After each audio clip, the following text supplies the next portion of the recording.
आनंद भी आता है, खोजबीन करने से कुछ नया मिलता है। जिस प्रकार से खुदाई करते हैं ना मिट्टी की, तो जल की प्राप्ति होती है। इसी प्रकार से जब भी कुछ नया मिलता है, जब हम खोजते हैं तो चर्चा करते हैं कि हमारा प्रयास प्रत्येक नगर एवं शहर में विवाद नहीं हो, विवाद सुलझाने का छोटा सा प्रयास है। क्योंकि कोई किसी की मानता नहीं है।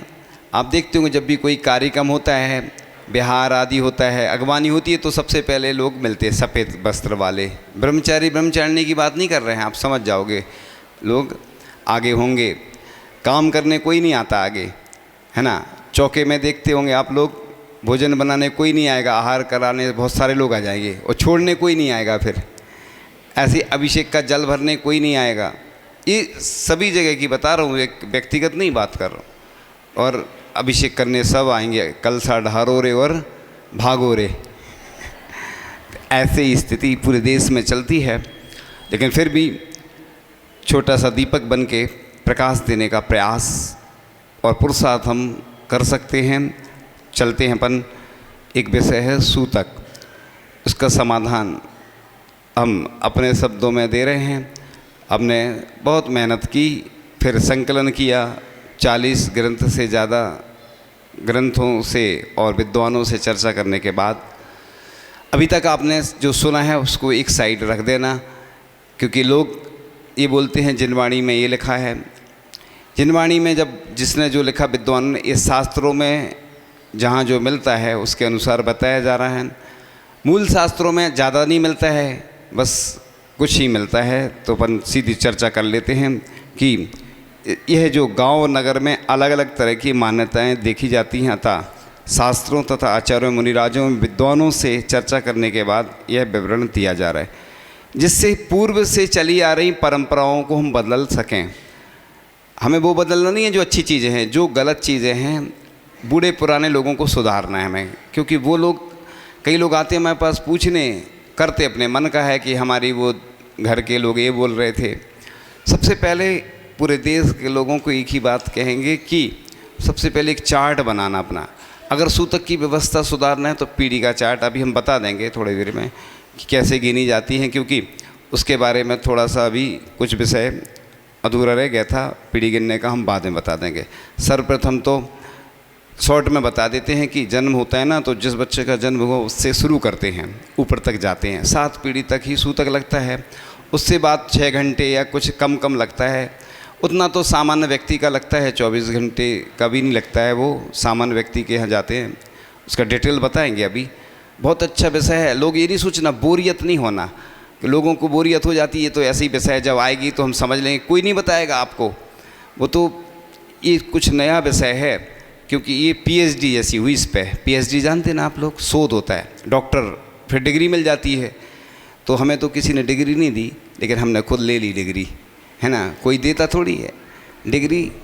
जब यूनिवर्सिटी में परीक्षा देते हैं तो बाद में रिजल्ट आता है। अब हमारी तो कोई ना हमने किसी से कॉपी जचवाई है, ना कोई ने हमें नंबर दिए, लेकिन हमने खुद ले लिए नंबर। तो इसलिए बता रहा हूँ कि बहुत अच्छी बात आने वाली है। बच्चे से लेकर वृद्धों तक सबको सुनना है, गौर से सुनना है, और बड़े काम की बात है। क्योंकि हो सकता है आप अपनी शंका लाएंगे तो हम समाधान नहीं दे पाएंगे। क्यों नहीं दे पाएंगे? उस समय हम कहाँ रहेंगे, क्या स्थिति रहेगी, उतना समय भी नहीं रहता है। अधिकांश लोग आते हैं, पूछते, हम बोलते बताएंगे, अब बताएंगे, समय नहीं रहता। इसलिए ये जो समाधान दिया जा रहा है एक व्यक्ति को नहीं दिया जा रहा, पूरे जितने सारे लोग हैं ना, पूरे विश्व के लोगों के लिए ही समाधान दिया जा रहा है। क्योंकि एक व्यक्ति को देंगे तो ही उतना समय लगना है, और पूरी दुनिया को देंगे तो, समझ गए ना आप लोग, सब तक बात पहुंच जाती है, सब सुनते भी हैं। बहुत सारे लोग मिले, महाराज जी हमने सुनी थी, बहुत अच्छी बात लगी, हमें समझ में आई, हमें पहले समझ में नहीं आ रही थी बात। अच्छी बात है ना, अच्छी बात तो सबको बताना चाहिए, बताना कि नहीं, है ना। तो आप लोग सुने गौर से। तो इस प्रकार से सबसे पहले क्या करना है कि सूतक पातक में देवसास गुरु के दर्शन करने को मना नहीं है। बस जिस दिन किसी का मरण हो जाता है तो उस दिन अगर अपन अंतिम संस्कार में भी गए, क्या बैठने गए, तो दर्शन करने में कोई दूर से, अगर यहाँ पे होते ना दर्शन बाहर से, एक जैन व्यक्ति तो करता ही, अजैन व्यक्ति भी बाहर से दर्शन करते हैं। वही मानस स्तंभ रहते हैं कई जगह, यहाँ पे तो शायद सीधे दिख रहे हैं भगवान आदिनाथ भगवान के दर्शन लाइव होते हैं, है ना, सीधे वहाँ से दर्शन हो जाए। तो दर्शन करने की कोई समस्या नहीं है।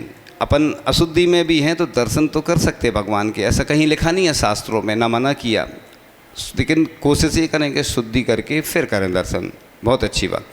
और एक बात और ध्यान आ गई, जहाँ जहाँ जिस मंदिर में माली हैं तो आप लोगों को, माली को भी ये बोलना कि तुम्हें, जैसे हम लोग प्रवेश करते हैं नहा के मंदिर आते हैं ना प्रतिदिन, ऐसे ही तुम्हें भी करना है। ऐसे ही तुम्हें भी, जैसा हम सूतक का पालन करते तुम्हें करना है, क्योंकि वो भी मंदिर में काम करता है ना, पूरा कि नहीं करता।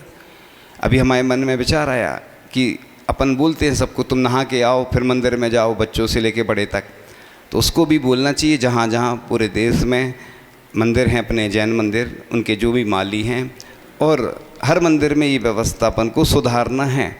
क्यों सुधारना है? क्योंकि मंदिर किसका है? हमारा है। और हम ध्यान ही नहीं देते कई चीज़ों पे, करते आ रहे, बदलते ही नहीं है ना। सबसे बड़ी बात यही है कि हम लोग जो करते आ रहे हैं वही अच्छा लगता है। मैं कोई अगर सुधार करना चाहे, किसी से बोलो कि पड़गान करना है, धूप में नहीं खड़े होना, छाया में होना, लेकिन लोगों की आदत है कि धूप में, ये नहीं मालूम कि टेम्परेचर कितना है, उसके बारे में चर्चा नहीं करेंगे, सबको मालूम है, सब है ना। तो अपन को कोई भी चीज़ है सुधारने का प्रयास करें, सब मिलके अगर हम थोड़ा थोड़ा प्रयास करेंगे। एक अभी हम उदाहरण तो बहुत सारे आ रहे हैं ध्यान में, लेकिन अभी चूँकि विषय मुख्य है वो सुनाते हैं, नहीं तो वो बाद में गौण हो जाएगा। तो सबसे पहले देवशास गुरु का स्पर्श वर्जित है, आहार दान वर्जित है। जैसे अपन सभा में बैठे हैं तो प्रवचन चल रहे हैं, कोई स्वाध्याय चल रहा है तो बैठ के सुन सकते हैं, कोई दिक्कत नहीं। पूजन भी भाव पूजा करने में कोई बाधा नहीं है। लोग क्या करते हैं दिल्ली वगैरह में 15 दिन तक अच्छा है छुट्टी मिल गई, और कर्नाटक में तो लोग भगवान का नाम नहीं लेते सूतक में, ये तो गलत परंपरा। इसलिए मैंने प्रयास किया सुधारने का कि ये तो बहुत, कई बच्चे आते ना, महाराज जी सूतक में क्या करना चाहिए क्या नहीं, उनको मालूम ही नहीं ना कोई बताता है। सबसे बड़ी बात, सूतक जब लगता है तो जिनवाणी छू नहीं सकते, कोई कुछ बताएगा। अब किसी से कहो हमें जिनवाणी देख के बता दो, जिनवाणी में थोड़ी पूरा लिखा है, सिर्फ जिनवाणी में शॉर्ट में लिख दिया, जितने विद्वानों ने लिख दिया वो लिख के चले गए ऊपर। अब कोई सुधार करने वाला कोई है ही नहीं। फिर हमने देखा जब हमें बहुत सारी परेशानी आई, लोग हमसे प्रश्न पूछते थे, और कई जगह हमने देखा खोजबीन की, तो खोजबीन करते करते करते फिर बहुत रहस्यमयी बातें आगे आई। तो हमने सोचा जब रहस्य की बातें हैं तो सबके सामने बताना चाहिए, तो हम प्रयास करने लगे। हम जब संघ में भी थे, लोग आते थे कहीं ब्यावरा राजस्थान से, कहीं और भी जगह से, कहते थे महाराज जी आपकी बात बताई तो इससे फ़ायदा हुआ, है ना। और भी कई मुनि राजों ने उसका प्रयोग किया, वो भी बता रहे थे। अभी कुंडलपुर में मिले कि आपकी जो संकलन है बहुत काम में आता है। तो पूरे देश में, तमिलनाडु में तमिल भाषा में, जिनवाणी में यही चलता है मैटर हमारा, तमिल भाषा में। अब तुम कहो कि आपको तमिल आती क्या? हमें नहीं आती, लेकिन ट्रांसलेशन करने वाले ने ट्रांसलेशन कर दिया, ब्रह्मचारी जी ने। तमिल में भी, कन्नड़ में, मराठी में, इंग्लिश में, हिंदी में है ही, संस्कृत और प्राकृत, सब भाषाओं में। पूरा तो नहीं हुआ प्राकृत और संस्कृत में, लेकिन हिंदी में तो पूरा है, कन्नड़ में, मराठी में, गुजराती में, सब भाषाओं में, इंग्लिश में। ये शॉर्ट एंड स्वीट सब भाषाओं में इसलिए किया कि इससे पूरे भारत की जो व्यवस्था है वो सुधर सके। क्योंकि अपन अकेले क्या कर सकते हैं? कुछ नहीं कर सकते, लेकिन सब मिल के काम करते हैं तो बहुत अच्छा कार्य हो जाता है। तो अपन सीधे सीधे चलते हैं कि इसमें अपन द्रव्य पूजा कर सकते, आरती, गंधोदक का पात्र, माला आदि नहीं छूना मंदिर की। प्लास्टिक की चटाई में बैठने में कोई दिक्कत नहीं है, क्योंकि प्लास्टिक का तो आपके यहाँ चलता ही है, समझ गए ना आप। डिटेल में नहीं बताएंगे, नहीं तो वो गड़बड़ हो जाता बोलने में। हमने बताया था ना पहले कि कई चीज़ें हम नहीं बोल पाते, समझ गए ना आप लोग। हाँ, तो इसलिए प्लास्टिक की चटाई तो वैसे ही बैठते हैं आप लोग, तो इसलिए जो फर्श आदि रहता था ना पहले, उस पर नहीं बैठना, क्योंकि वो धुलता तो है नहीं। सब लोग सूतक में भी बैठ रहे हैं, बिना सूतक वाले बैठ रहे हैं। तो वो चर्चा चल रही थी कि इस प्रकार से वैयावृत्ति आदि नहीं कर सकते, है ना, क्योंकि सब चीज़ें बस दूर से करना, भाव से। आहार दे सकते हैं भाव से, कैसे आहार दान कैसे दे सकते? भाव से। त्रियंच भी अनुमोद ना करके भोग भूमि जाता है, त्रियंच भी, है ना, क्या करता है वो आहार दान की अनुमोदना से, ऐसे ही अनुमोदना कर सकते हैं। तो अपनी चर्चा चल रही थी कि 3 दिन तक, तीसरे दिन क्या कर सकते हैं अपन? मंदिर के दर्शन कर सकते हैं। तीसरे दिन तो जाते ही ना जन्म और मरण में, इसलिए तीसरे दिन शुद्धि हो जाती है। तो गर्भगृह में नहीं जाना अपन को, पुरुषों के लिए बता रहा हूँ, सबके लिए, पुरुष वर्ग के लिए, महिलाओं के लिए भी गर्भगृह में दूर से बस दर्शन करो, भाव पूजा करो, और कोई भी वस्तु जो मंदिर की पवित्र वस्तु स्पर्श नहीं करें। बाकी कभी जैसे टेबल वगैरह उठाना पड़े, कोई मंदिर का धर्मशाला में पाटा वगैरह, वो चल जाता है। और दूर से संत निवास में जाते हैं, दर्शन करने में कोई बाधा नहीं है। ये पूरे देश की स्थिति बहुत ख़राब है। कई जगह तो लोग मंदिर नहीं जाना, बिल्कुल दूर रहो, बिल्कुल बिल्कुल इतना जो निषेध कर देते हैं, ये गड़बड़ियाँ हैं। उससे ज़्यादा अशुद्धि तो अन्न में होती है, आप समझ गए होंगे ना। जो अन्न अशुद्धियाँ होती हैं उनका ध्यान नहीं रखते हैं सब लोग, उसके बारे में भी चर्चा करेंगे। अभी मूल विषय ले लेते हैं, क्योंकि आज प्रयास करेंगे कि एक ही दिन में बताया जाए, नहीं होगा तो फिर वो तो आपको मालूम ही है। हाँ, पहले प्रयास करते हैं। तो इस प्रकार से दर्शन करने में कोई बाधा नहीं है, और वो हमने बता ही दिया आप लोगों को। इस प्रकार से मोबाइल की बात आती है कि मोबाइल में तो सब मंत्र डले रहते हैं, तो क्या करना चाहिए सूतक में? तो हम तो ये बोलते, कोशिश यही करो कि उसमें नहीं डालें कोई भी फ़ोटो, और हो सके व्यवस्था तो उस समय जब सूतक लग जाए उसकी व्यवस्था कुछ अलग बन जाए, तो उतने दिन को अलग कर दो। आप अशुद्धि में भी रहते हैं ना। एक दिन सुनाई थी ना कहानी शुभम चक्रवर्ती की, कि वो नरक गया था, उसने नमोकार मंत्र पर लिखकर पैर रख दिया था। इस प्रकार से अपन को मोबाइल, ऐसे ही जो पुस्तकें जिनमें श्लोक गाथा आदि हैं वो नहीं छूना, और कोशिश तो ये भी करें कि फ़ोटो भी जिसमें है तो नहीं छुएं, तो अच्छी बात, जितना बच सकें। ब्रह्मचारी जी ने पूछा कि कटिंग होती है तो कितना लगता है सूतक? तो हमने बोला कि सबसे अच्छा तो ये है कि पहले आहार दो, पूजन कर लो, है ना, फिर दोपहर में शेविंग कटिंग जो भी करवाना करवा लो, तो नहा के, और 2-2.5 घंटे 3 घंटे 6 घंटे का वो ऐसा लगता है, ठीक है ना। तो इस प्रकार से अपन गंदों तक तो लेस के लगा सकते हैं दूसरे से, लेकिन पात्र नहीं छू सकते अपन। किसी से दूसरे से जल लेके और हाथ में गंदों तक लेके लगा सकते हैं।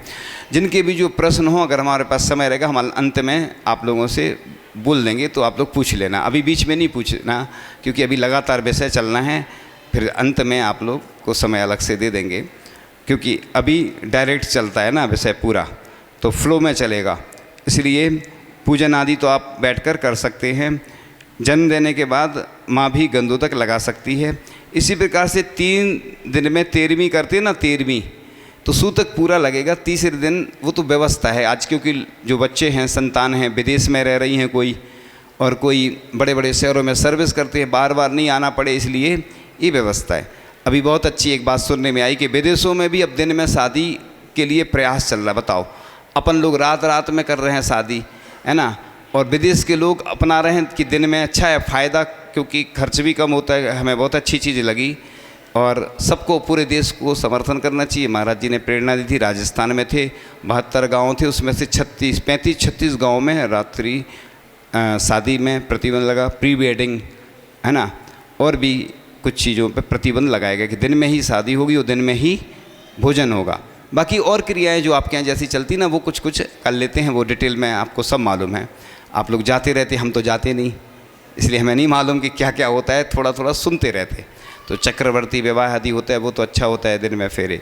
तो एक पंडित जी ने बताया था कि हम एक नई विधि बना रहे हैं विवाह की, वो बहुत अच्छी विधि बना रहे हैं। वो कह रहे थे कि उसमें जो भी दोष थे ना, वो दूर करके एक नए पैटर्न पे बना रहे हैं, वो आपके सामने आ जाएगी।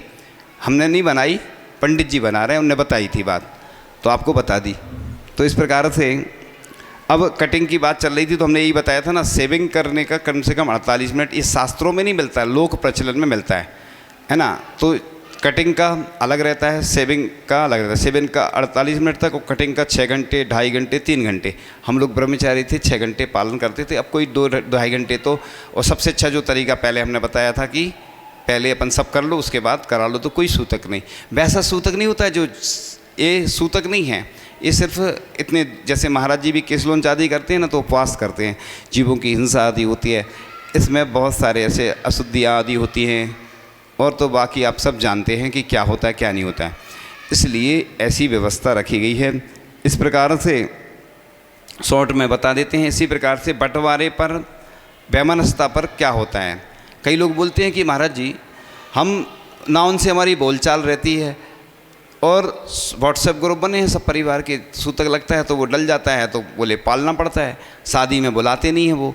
तो आप लोग 7 पीढ़ी तक का ही संबंध रखना है, इससे ज़्यादा कोई रखना ही नहीं। उसके बाद ज़्यादा सूतक लगता नहीं है, कुछ कुछ घंटे का लगता है तो वो तो सामान्य व्यक्ति का है, सामान्य सा सूतक है तो वो तो कोई सूतक नहीं कहलाता।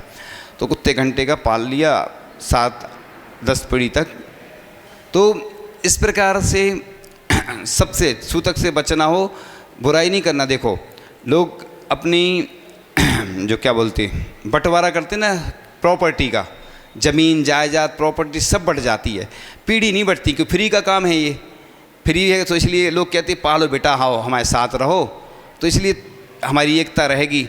एक स्थान का नाम नहीं लेंगे हम, क्योंकि किसी का व्यक्तिगत नाम लेना ठीक नहीं है, उसमें अब सुधार हो चुका है, हमें अभी मालूम चला है। एक बहुत बड़ा नगर है, उसमें बहुत सारा परिवार है उनका बहुत बड़ा, तो वो सूतक पालते थे, कहते 10 और 12 दिन का इकट्ठा पालो। पूछा हमने सुधार करने के लिए, बोले हमारी एकता खंडित हो जाएगी। तो कई लोग इसलिए आपको सूतक की सूचना देते, अब बोल देना हमारा नाम भी ले लेना, हमें कोई डर नहीं लगता ना। कह देना महाराज जी ने बताया कि अब सुधार करना, 7 पीढ़ी से ज़्यादा हमें नहीं पालना सूतक, बाकी 8, 9, 10 पीढ़ी में तो कुछ घंटे का रहा है, स्नान तक लिखा है, तो वो तो एक सामान्य ही है। किसी के यहाँ अपन बैठने जाते, लकड़ी में जाते, उतना तो पालते ही है ना, तो वो नहीं है, 7 पीढ़ी तक बस। तो चार्ट बनाने ना कि नीचे जो जन्म हुआ बच्चे का उससे हम ऊपर तक जाते हैं 7 पीढ़ी तक। जन्म में ये व्यवस्था होती, मरण में ऊपर से नीचे तक जाते हैं। पीढ़ी कैसे गिनना उसका सेकंड पार्ट में बताएंगे, क्योंकि वो थोड़ा सा पेचीदा विषय है, उसमें बहुत सारे अलग अलग तरीके हैं गिनने के, पीढ़ी गिनने के, उसी में कन्फ्यूजन है। उसमें अभी थोड़ी सी चर्चा जारी है और उसको फाइनल करना है। फाइनल किसी कारण से नहीं हो पाया है, उसको हम अलग से बता देंगे।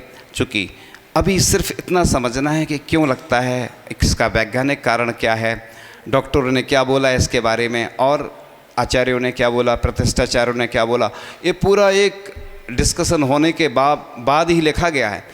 यानी देश के जो बड़े बड़े विद्वान प्रतिष्ठाचार्य सब ने इसमें सहयोग दिया है, किसी एक व्यक्ति का नहीं है, फिर सब ग्रंथों से भी जहाँ जो मिला। और हमने पूरे वर्ल्ड का एक चार्ट बनाया कि इधर ये मिलता है जिसको जो पालना, जैसे कम रेट के भी सामान होते हैं ना और ज़्यादा रेट के, अब जिसको जो ख़रीदना हो। कई लोग चाहते हैं कि हम कम रेट वाला, जैसे कोई साधु आए वो चाहता है हमें आहार देने का मौका मिले तो उसको कम भी पाल सकता है। पहले क्या है, मोबाइल नहीं था, पहले क्या होता था, तार वगैरह आता था, लेटर आते थे ना, कितने दिनों में आप आते थे, 6-7 दिन लग जाते थे, तब तक सूतक निकल जाता था, तो कम पालते थे। अब आज सबसे बड़ा ख़तरा है, व्हाट्सएप चलने लगा है, मोबाइल, हर घर में मोबाइल, हर हाथ में मोबाइल। अब तुरंत, आज तो डिलीवरी होती तो सबको मालूम रहता कब होना है, इतनी एडवांस टेक्नोलॉजी आ गई कि मुहूर्त से करवाते लोग, 1 जनवरी को करवाएंगे, किसी महावीर जयंती कोई अच्छी तिथि पे करवाते डिलीवरी लोग। इससे तो आजकल तो पहले ही से मालूम है तुम्हें कि जन्म कब होना है। ये ठीक व्यवस्था नहीं है। एक नगर था, उस नगर में आचार्य श्री का पहुंचना था, हम भी थे जब विधान होना था, और उस परिवार में जन्म का सूतक होना था। अब एक चीज़ आपको बता देते हैं, सूतक दोनों कहलाते हैं, जन्म और मरण का। अब इसको बोलते हैं सूतक और पातक, पातक मरण का और जन्म। कहीं बोलते हैं शोर सूतक, बच्चा शोर कर देता ना तो शोर सूतक, और उधर बोलते हैं राजस्थान साइड या अन्य जगह सुआ सूतक। सूतक अगर हम बोल देते हैं तो दोनों उसमें गर्वित हो जाते हैं, कॉमन शब्द है एक सूतक। अब उसमें डिटेल में जाते हैं तो फिर अलग अलग पार्ट हो जाते हैं। तो वो बात चल रही थी कि उधर आचार्य जी ने बोला कि विधान शुरू होना है तो जाप शुरू कर दो सब परिवार के लोग, सिर्फ जिस परिवार में जन्म होना है उसको छोड़कर। उसके यहाँ आचार्य जी के आहार हो गए और फिर कोई सूतक नहीं लगा। तो अपन अगर घर का त्याग कर देते हैं, आचार्य जी हम लोगों को बोलते थे, तो हम लोग ब्रह्मचारी अवस्था में सूतक का बोल देते थे कि हम कोई सूतक नहीं पालेंगे, घर वालों से बोल देते हमारा घर का त्याग, चातुर्मास में आचार्य जी के पास रहेंगे। जब ब्रह्मचारी अवस्था की बात कर रहे हैं हम, तो फिर सूतक नहीं लगता था। ऐसे आप किसी तीर्थ यात्रा पे जा रहे हैं तो घर का त्याग करके जाएं, बोल के जाएं, जता के जाएं, बता के जाएं, तो सूतक नहीं लगेगा। कभी चौका लगाने जा रहे हैं कुंडलपुर, मान लो, एक उदाहरण दे रहा हूँ, अभी कुंडलपुर में संघ है इसलिए बता रहा हूँ, एक तीर्थ क्षेत्र में तो अपन घर का त्याग करके जाओ, जो चौका की वस्तु हैं, फिर जरूरत भी पड़े तो कहीं और से ले लो। घर का त्याग है तो कोई सूतक नहीं। और अगर विधान चल रहा है और अचानक किसी का सूतक हो गया तो घर नहीं जाना, क्योंकि आपका मौली बंधन हो जाता है। उसमें क्या बोलते हैं, नांदी विधान होता है एक, उसके माध्यम से, नांदी विधान के माध्यम से वो जो क्या बांधते हैं अपन, मौली, वो संकल्प हो जाता है, फिर सूतक नहीं लगता। लेकिन ऐसे नहीं बांध लेना, सामान से बंधवा लिया कि हमें सूतक नहीं लगेगा, ऐसा नहीं होता है। संकल्प का धागा तभी महत्वपूर्ण होता है जब किसी विद्वान पंडित आदि के द्वारा, ब्रह्मचारी आदि के द्वारा बांधा गया हो और जाप शुरू कर दी गई हो या विधान शुरू कर दिया गया हो, कोई भी विधान की क्रिया शुरू हो जाए, फिर सूतक आदि नहीं लगता है। लेकिन लोग आज बचने के लिए पहले से बांध लेते हैं, वो ठीक नहीं। संकल्प होना चाहिए, लेकिन संकल्प का संबंध जाप से होना चाहिए, विधान आदि से। ऐसे ही बांध लिया तो कोई महत्व नहीं होता है। सूतक से बचने के लिए ऐसा नहीं करना, लेकिन संकल्प अगर ले लिया, जैसे हमने बताया, चर्ची हम लोगों को बोलते थे आप लोग संकल्प ले लो, तो घर वालों को बोल देते थे हमें कोई खबर नहीं करना, हमारा त्याग है घर का, ना हम फ़ोन पे बात करेंगे, सामने मिल जाए तो बात कर लेंगे, लेकिन हमारा मोह नहीं होना चाहिए उनसे। अभी आगे बताएंगे आप लोगों को। चूँकि सूतक पर संपत्ति के बंटवारे, अन्य स्थान या विदेश में रहने, पारिवारिक वैमनस्यता होने का प्रभाव नहीं पड़ता, अर्थात विदेश में रहने वाले, अलग अलग निवास, व्यापार होने पर भी सूतक का दोष लगेगा। सूचना मिलने का काल सूतक के समय में शामिल रहेगा। सूचना मिलने पर जितने दिन सूतक शेष हो उतने दिन सूतक मानना चाहिए। तो आप ये सब नहीं करना, जैसे जिस घर में जन्म हुआ, मरण हुआ, उसके आसपास जो रहते हैं ना कुटुंब के लोग, वो तो शुद्धि करें वस्त्रों आदि की। पहले हम देखते थे कोई बम्बई में रह रहा, कोई कहीं रह रहा, और अपन यहाँ कपड़े पूरे धो रहे, ये कर रहे, ये सब क्या करना, बस सूतक तो पालना है। ये हमारे हिसाब से तो उचित नहीं है। हाँ, यहाँ रह रहे हैं लोकल में तो ठीक है, क्योंकि आना जाना होता है अस्पताल में। एक बार मुनि श्री प्रमाण सागर जी महाराज ने आचार्य श्री से पूछा कि पहले तो डिलीवरी वगैरह होती थी घर में, आजकल हॉस्पिटल में होने लगी, तो सूतक नहीं लगना चाहिए, कम लगना चाहिए। तो आचार्य श्री ने बोला नहीं, जो व्यवस्था चल रही है वो पहले से ही निर्धारित है, भले ही जन्म कहीं हो, मरण कहीं हो, हाँ त्याग देते हैं घर का, तो वो आगे बताएंगे कि वो कम हो जाता है। तो ये व्यवस्था जो चल रही है आज, जो अंतिम संस्कार होता है मशीन से होता है। काय से होता है? मशीन से। उसमें तो राख तुरंत ठंडी हो जाती, जबकि अग्नि का एक जीव की आयु कितने दिन की मानी गई? 3 दिन की। तो अब इस बारे में जब कोई विद्वान महाराज, बड़े बड़े महाराज जब चर्चा हो, कुछ निर्णय लें, लेकिन जो परंपरा चली आ रही, वैसे अपने अंदर भी अशुद्धियाँ हो जाती हैं। जब मरण हो जाता किसी का तो मन नहीं लगता किसी काम में। अभी किसी से पूछो जिसके यहाँ मरण हो जाता ना, तो वो कोई सुनता भी नहीं। जन्म में खुशी होती है, अतिरेक होता है, तो भी भाव नहीं लगते हैं। वो अशुद्धि भी होती है, वो सबको मालूम है। जन्म और मरण की अशुद्धि के कारण सूतक लगता है। ये जो विषय बताया जा रहा है, शायद आपने पहली बार सुना होगा या तो कभी सुना होगा अलग से, तो आपको जानकारी होगी। आपको एक पुस्तक भी मिलने वाली है अभी, है ना, अभी आ जाएगी तो आपको दे देंगे पैसे। हमने सोचा था सबको पुस्तक देंगे, फिर बताएंगे इसके बारे में, जिससे आप लोग पीढ़ी कैसे गिनना है वो समझ सकें। तो आज सूतक कैसे नहीं लगता, तो सूतक का प्रभाव वंश व गोत्र के अनुसार लगता है। यही कारण है कि विवाहिता पुत्री सूतक से अशुद्ध नहीं होती। प्रतिष्ठा पाठ के अनुसार प्रतिष्ठा कार्य में सम्मिलित पात्रों का सकलीकरण एवं नांदी विधान के बाद, जिसमें शुद्धि करके गोत्र परिवर्तन किया जाता है, सूतक का दोष नहीं लगता। अब धार्मिक अनुष्ठान में सकलीकरण के बाद, सकलीकरण होता है ना, वो तो सब जानते हैं, खूब सारे विधान होते रहते हैं ना। इसी प्रकार धार्मिक आयोजन में संलग्न पात्र जिसका सकलीकरण हो चुका हो, उसको भी सूतक नहीं लगता। परंतु ऐसे पात्रों को सूतक स्थान में जाना, उस आयोजन में सम्मिलित होना, सूतक में अशुद्ध व्यक्तियों से संपर्क करना वर्जित है। यदि पात्र इन कार्यों को करता है तो वह अशुद्ध ही माना जाएगा, अर्थात सूतक का अशोच उसे मानना होगा। अब इतना जो विषय हुआ, उस संबंधी किसी के मन में कोई प्रश्न हो तो खड़े होकर पूछ सकते हैं। बस समय कुछ मिनट हैं बस शेष। किसी को कुछ पूछना है? खड़े हो जाओ, खड़े होके पूछो, सबको सुनाई देगा जिससे।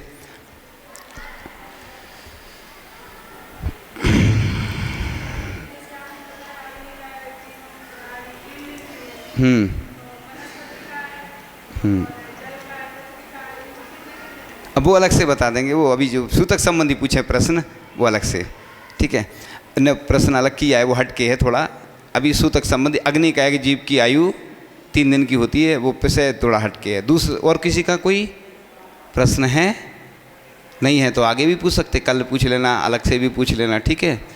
इधर के लोग बहुत अच्छे हैं, इनको शंका ही नहीं होती तो समाधान देने की ज़रूरत ही नहीं है, ठीक है।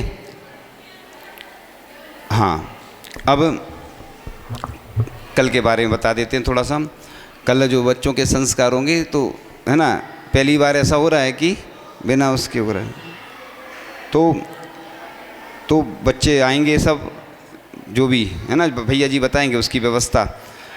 और अच्छे सबको आना है, जितने लोग हैं ना बच्चे, सबको सुबह आना है। बाकी वो अब कल सेकंड पार्ट में वो नहीं वो बताएंगे ना, फर्स्ट पार्ट